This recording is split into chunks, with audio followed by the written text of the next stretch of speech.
Hey everyone, today we're going to be talking about the durability patch and what it means for support.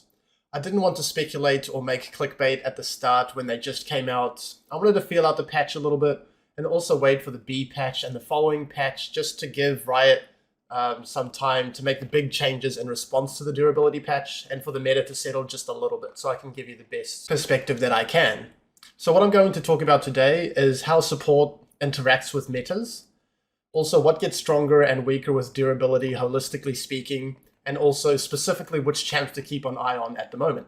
Let's get into it. In terms of how supports interact with metas, support pick is heavily dependent on the rest of the map. If the meta and the rest of the picks are fast-paced, explosive, and snowbally, then engages thrive. If the meta slows down and games are more about scaling and fighting front to back and playing a slow game, then enchanters naturally thrive.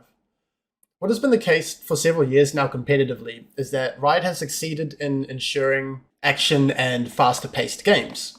They have introduced a lot of snowball mechanics in terms of tower plates and dragon souls and heralds and second elder, etc. And all of this has contributed to the faster pace of game. These snowball mechanics are completely untouched in the durability patch, so keep that in mind. Engages thrive in this pace and have been the best fit in a lot of comps. Having that kill threat versus squishy enemies with high damage allies where you can't afford to avoid fights due to these snowballing objectives really helps out engagers.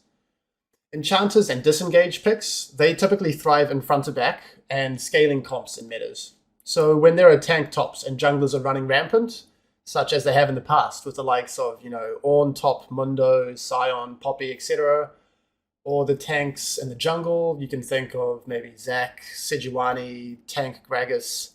These types of picks disincentivizes engagers, as you can't engage on them, you can't kill them. And it incentivizes enchanters to thrive in that front to back. So this hasn't been the case for a while, but that's what you kind of need to look for as a support. In terms of solo queue, enchanters have always had better statistical results because they're easier to execute and they require less coordination with your team compared to engagers. And this is not going to go away no matter the patch. The main question for me coming into 12.10, 12.11 and onwards is if this durability demands a slower paced meta despite the snowball opportunities that still exist. So what I've been trying to do is track what is happening to the champions around me, specifically in the top and jungle roles, as they are the most adaptable in terms of playing a carry or a tank. Mid and ADC, they're quite set in terms of being a DPS role. And I'm just waiting to see if the player base is overreacting to these changes, or maybe they're just excited, to have an excuse to try out some new classes, some new champs just from boredom, or if everything largely stays the same, or if the durability causes a necessary shift in the meta. Moving on to the actual impact of durability. So the durability itself, it directly impacts engagers the most, resulting in less laning kill threat. Games in Plat Plus should still be relatively fast and not become all scaling. As I said, all the snowball mechanics are still there. It's Riot's balancing in a nutshell. They don't really understand their own game. They stubbornly refuse to revert anything, and they always fail to identify the root cause of metas. All we can do is adapt to the hand that we are dealt. So the laning kill threat, that's definitely going to be noticeable, and win rate will be negatively impacted, and that's what we have seen for engagers. But that does not mean that engagers are unplayable, perhaps mainly just less blindable. If enemies have carries and bruisers in the top and jungle position, you will still have a target on all of the enemies, and kill threat with your teammates throughout most of the game. Engagers who directly counter enchanters, they will be hit slightly less, so we'll keep that in mind moving on with this video. But yeah, engagers will still be inherently challenging but rewarding in solo queue. It's very rare to see an engager's win rate peak up above 52% in general because they require a high level of execution and a lot of coordination with your teammates. So for enchanters and for playmakers, getting the durability to survive and make the most of their kits, they're generally pleased with the changes, especially those whose kits were not integrally tied to healing and shielding, which Riot made sure to nerf with this durability patch. We will talk about more specific champs in the next section. I also want to mention this very important point, okay? Champion mastery and enjoyment should be important factors in considering what your champion pool is. These two alongside meta should all combine. So this video, I'm talking about the meta. I also want you to include how good you are at your champion and which champions you enjoy, and bring them all together to decide what you should look to play. So yeah, big meta changes, they're just one of the 3 factors, and it doesn't need to cause you like a big midlife crisis for League of Legends in terms of your champion pool. With the general summations of engagers, enchanters, and playmakers out of the way, I want to reiterate my earlier discussion. If you are in an explosive and squishy game, typically dictated by top and jungle picks, as I said, then engagers will still thrive. Playmakers, they thrive in all game states, just from the inherent nature of solo queue being chaotic and fast-paced and uncoordinated, and that's what they thrive in. But they also will still demand champion mastery in order to perform on them. Enchanters, they thrive in scaling and in front-to-back comps, so stats can be misleading here, as they don't take comps into account. They just take the overall win rate from all of the games. This doesn't mean that one of these classes is unplayable or way better than another. So my general feeling is that the player base has overreacted to a degree about all of this durability. The last point I want to make here is to take a deep breath and be both adaptive and inquisitive. We're all still waiting for the chips to finish falling. Meanwhile, let's just take it one lobby at a time, okay? And see what champ from your champ pool works in that given situation. It's tricky to master different classes, but it also helps a lot in draft. So you can have a small champ pool and maybe dabble in both the enchanter and engager class. This isn't the point of this video, but I would currently recommend like 2 to 3 champs in your pool max with at least 1 enchanter and 1 engager. I generally don't like to talk about mages too much, as they're pretty rare, to be honest. They're uncommonly played by most of us, and they're very unique in playstyle. They're also quite tricky to fit in comps due to providing an overabundance of magic damage. However, mages, they definitely enjoy the durability patches the most out of all of the classes, because their biggest weakness is getting all-ins, and they were obviously not affected by these heal and shield nerfs.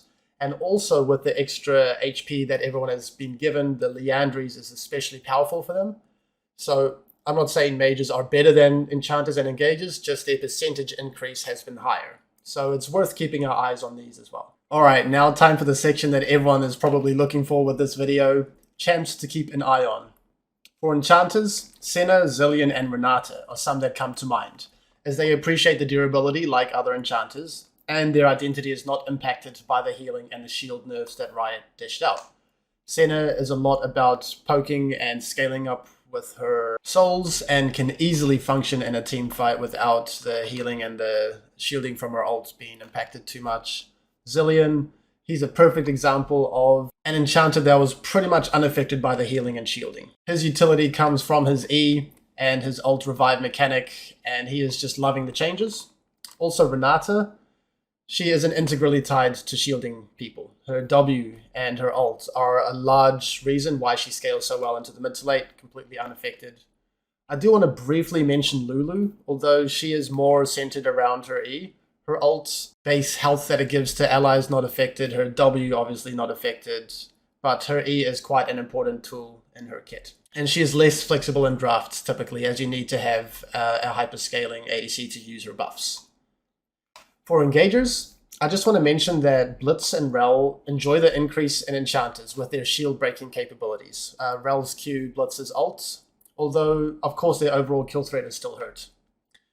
Also, engagers whose identity is less about laning kill threat and more about teamfighting and roaming are going to function better. Champs that come to mind are Rel and Alistar, who do not necessarily need to kill their lanes 2v2, but more find those skirmishes and team fights with big multi-man combos. So the durability will affect the meta for engagers, especially laning kill threat, some kill threat throughout the game, but remember that meta is only one of the 3 pieces to consider. Alright, for playmakers, Bard, he is absolutely thriving with the added durability and the nature of solo queue, and I am loving it. For those of you who don't know, I am a Bard main, I've played it for 7 years, and this is just such a good time to be a Bard player. The other playmaker, Pyke, he's a bit of a strange one to discuss, to be honest. He experienced nerfs in 12.9, the patch right before the durability patch, and then the flat health added to everyone from the durability theoretically makes his executing with his ultimate a bit harder. But he also enjoys the flat health a lot, as this is a stat that is extremely hard to come by for Pyke, as all of his health is converted to AD typically. This gives him more space and more confidence to make plays and not get caught, which is his number one weakness. The game pace, it can still support him, as he struggles more if games get extended into 30 minutes and onwards. So there are those snowball mechanics. He does survive, he can be annoying and make plays. So yeah, overall, playmakers, they enjoy the durability to make them more annoying. For mages, I mentioned Liandry's being one of the deciding factors in my discussion of mages. Those who readily use Liandry's, they're going to be having a much better time than usual. And these include Vel'Koz, Zyra primarily. Although Xerath is worth mentioning here too, alongside Brand. Now, Brand did notice this the most, and he was nerfed in 12.11 already, although he's definitely still serviceable as an option for a mage. I honestly think that the win rates for mages are lower than they should be, just because of their unique playstyle and for not much of the player base, giving them a try. So if you have an AD top and AD jungle, then you can definitely consider mages, as this is something that you want to look to add to your champ. Thanks for watching, everyone. I hope you enjoyed this different type of video and that you took something from it. And please consider to like and subscribe if you did enjoy. For my School of Support coaching, for my individual coaching, and for my School of Support Discord server, these are all going to be linked below in the description if you'd like to check them out. Thanks again for watching, and goodbye.